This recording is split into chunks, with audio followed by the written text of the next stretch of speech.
Hola chicos, ¿cómo están? Bueno, vamos a ver un poquito de qué se trató el texto que tuvieron que leer, ¿sí? Bien, como ya vimos la clase pasada, la reproducción es una de las funciones que deben cumplir todos los seres vivos junto con la nutrición y la relación. Además de que estamos todos los seres vivos formados por células, ¿sí? Esas eran las características distintivas de todos los seres vivos. Bien, la reproducción genera descendencia, ¿sí? Genera hijos. Por lo tanto, hace que la especie continúe vigente, ¿sí? Si una especie deja de reproducirse, ¿qué va a pasar? No van a haber nuevos individuos, no va a haber más descendencia. Entonces, los individuos que dejaron de reproducirse, en algún momento se van a volver viejos, se van a morir. ¿Y qué va a pasar? Se va a acabar la especie, ¿sí? Entonces, gracias a la reproducción hay continuidad en las especies, ¿sí? Muchas veces vemos, hace no mucho tiempo atrás, por ejemplo, en el Amazonas se extinguió el guacamayo azul, ¿sí? ¿Qué pasó con esta especie? Dejó de reproducirse, ¿sí? ¿Por qué? Porque modificaron tanto el ambiente en el que vivía que las condiciones para que se reproduzca ya no estuvieron dadas. Los guacamayos se dejaron de reproducir y una vez que murieron todos los adultos que había, la especie se terminó, ¿sí? Entonces, bueno, es una función importante a nivel especie para evitar la extinción.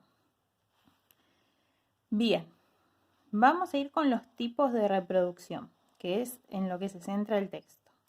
Tenemos la reproducción sexual y la reproducción asexual, ¿sí?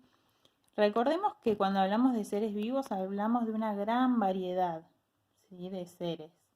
Piensen que dentro de los seres vivos están los animales, en los cuales nos incluimos nosotros, las plantas, las bacterias y muchos otros tipos de microorganismos. Hay un grupo que se llama protistas también, ¿sí?, los hongos.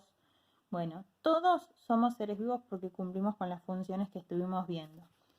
Sin embargo, si bien todos los seres vivos nos podemos reproducir, no siempre la reproducción ocurre de la misma manera, ¿sí?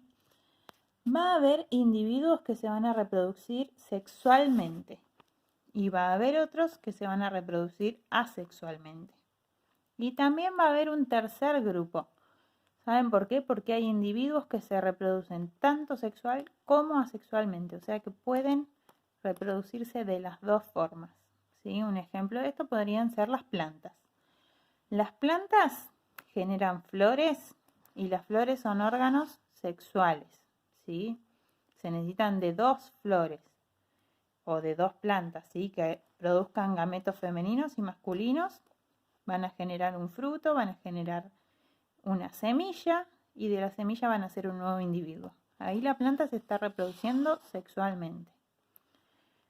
Pero si yo tengo una planta que me gusta mucho en el jardín, también la puedo reproducir yo, ¿sí?, sin necesidad de que la planta se reproduzca sexualmente, la podemos reproducir asexualmente. ¿De qué manera? Corto un gajo de la planta, lo pongo unos días en el agua, espero que largue raíz y la vuelvo a plantar. Y ahí yo generé un nuevo individuo, ¿sí? Generé un nuevo individuo. Yo tenía una sola planta y ahora tengo dos, ¿sí? Acá hay un solo individuo que genera otro. Entonces, de esa manera yo estoy reproduciendo la planta asexualmente, ¿sí? Bueno, como decíamos entonces, las plantas son un ejemplo de que pueden tener los dos tipos de reproducción.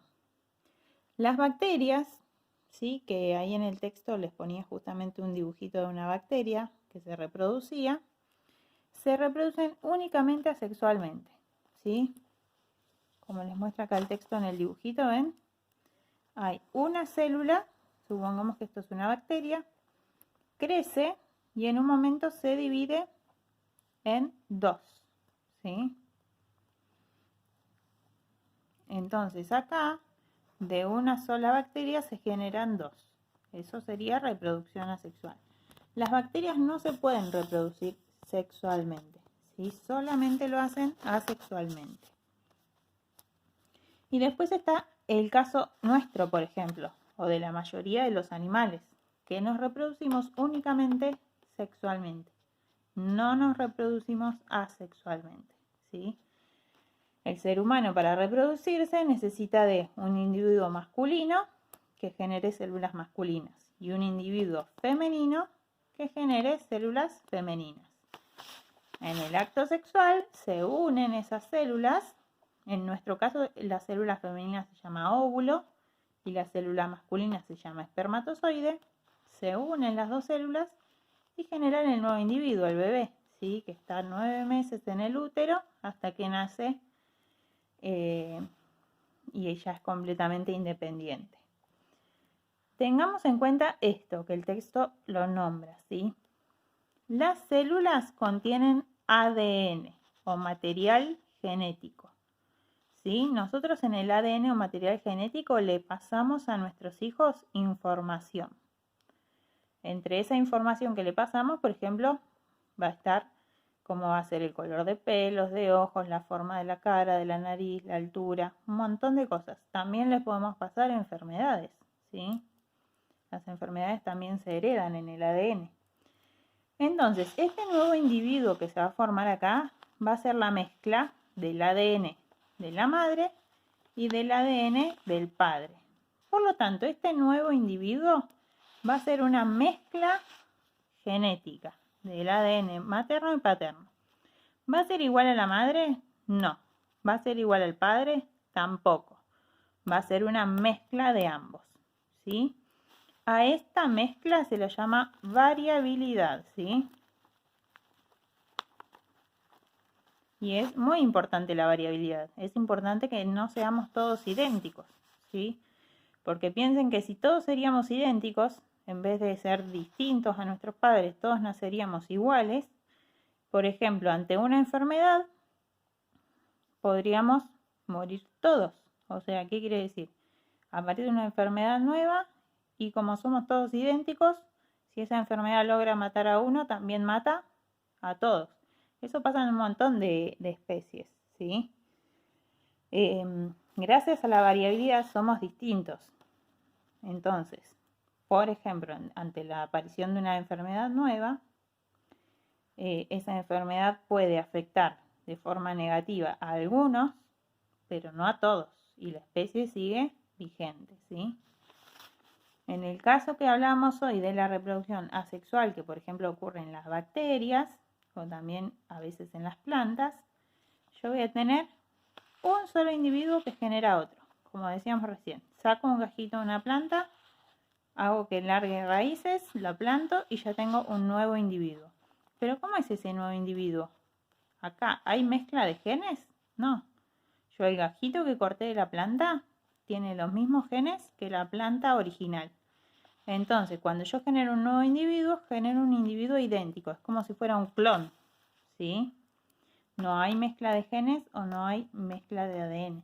Por lo tanto, acá no hay variabilidad. Los individuos como son, iguales.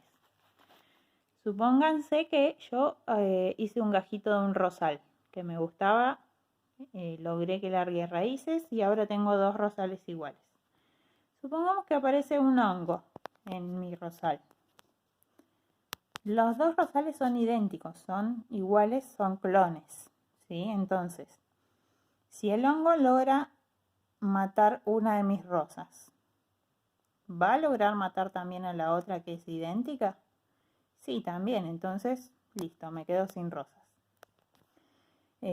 Por eso es que la reproducción sexual en ese sentido tiene sus beneficios, porque genera variabilidad.